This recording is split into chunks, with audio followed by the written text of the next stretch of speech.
মুন্সিগঞ্জে রিকাবি বাজারের সে বিখ্যাত পরোটা খেয়ে আলদি বাজারের দিকে যাচ্ছিলাম মাঠা খেতে।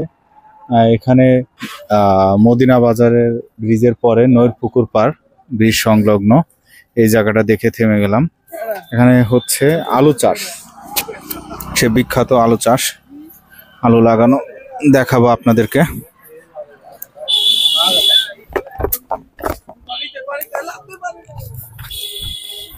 আলু চাষ হচ্ছে এখানে,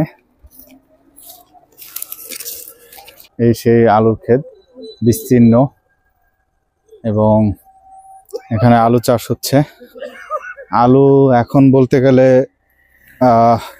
ভূপৃষ্ঠের উপরে স্বর্ণের খনি বলা চলে, কারণ স্বর্ণের মতোই ধীরে ধীরে দাম বাড়তেছে। যেখানে 10-12 টাকা কেজি আলু ছিল, এটা 20, 25, 40, 50, 60, 70, এখন 80-90 টাকায় গিয়ে পড়ছে। এবং নতুন আলুর দাম তো আরও বেশি, মাঝে 400+ নতুন আলুর দাম শুনেছি।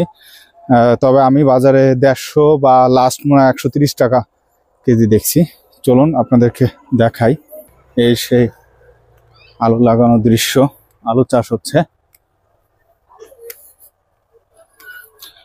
এখনো। আসলে এই ঢাকার কাছাকাছিতেই এরকম গ্রাম বাংলার ঐতিহ্যবাহী পরিবেশ দেখতে পাবেন।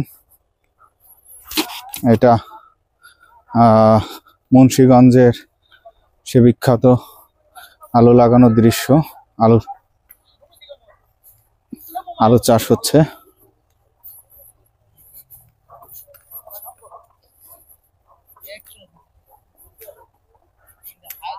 চলুন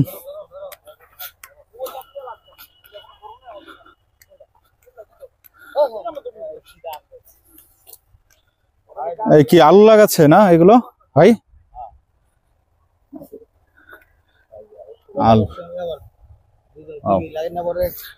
আলু লাগানোর দৃশ্য মুন্সিগঞ্জে।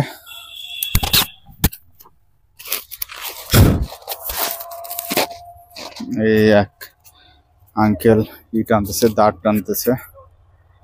এটা দিয়ে, এটা কি টানা বলে কাকা?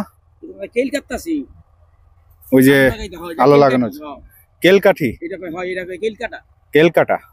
আচ্ছা,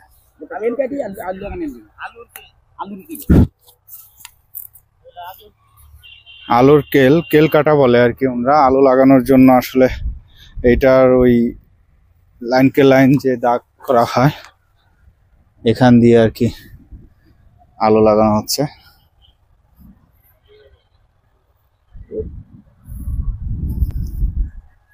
বাহ,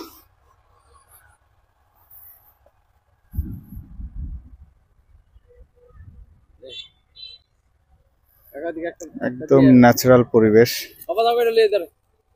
আলু চাষের।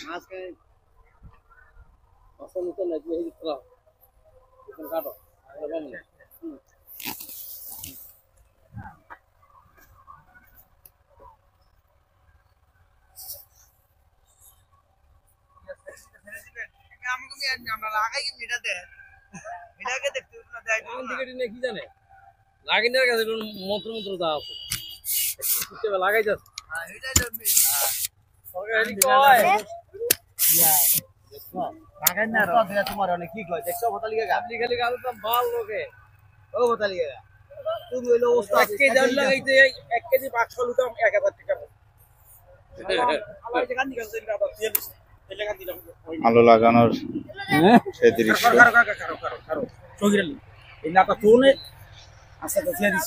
এই যে আলু আসলে লাগানো হচ্ছে। তোমার নাম কি জানো ভাই? মাহিম। মাহিম, মাহিম আলু চাষ করো না? এখানে আলু পার ডে কত পাও? হ্যাঁ, পার ডে 300-400 টাকা। আর পাশাপাশি কি পড়াশোনা করো? জি। কোন ক্লাসে জানো? 8-এ। ক্লাস 8-এ, মানে পড়াশোনার ফাঁকে কাজ করো। যাক, সংসারে তোমার এটা তো ভালো একটা সাপোর্ট হয় না? জি। আচ্ছা ভাই, এই ছোট আলু চাষি ভাইয়ের সাথে দেখা হয়ে ভালো লাগলো। ভালো থাকবা ভাই। আচ্ছা। মুন্সিগঞ্জের নৈর পুকুর পার আলু চাষি ভাইদের সাথে কথা হলো। সে আলুর মাঠ থেকে যাচ্ছিলাম এবং তাদের সাথে কথা বলে যেটা মনে হলো যে বাজারে আলুর দাম যেমন বাড়ছে, তাদের রোপণ খরচও অনেকটা বাড়ছে। তারা যে আলু বীজ লাগাচ্ছে এটারও দাম আগের চেয়ে অনেক তুলনায় বাড়ছে। তারপরও বাজারে যেই হারে আমরা কিনি এত দাম আসলে হওয়ার কথা না।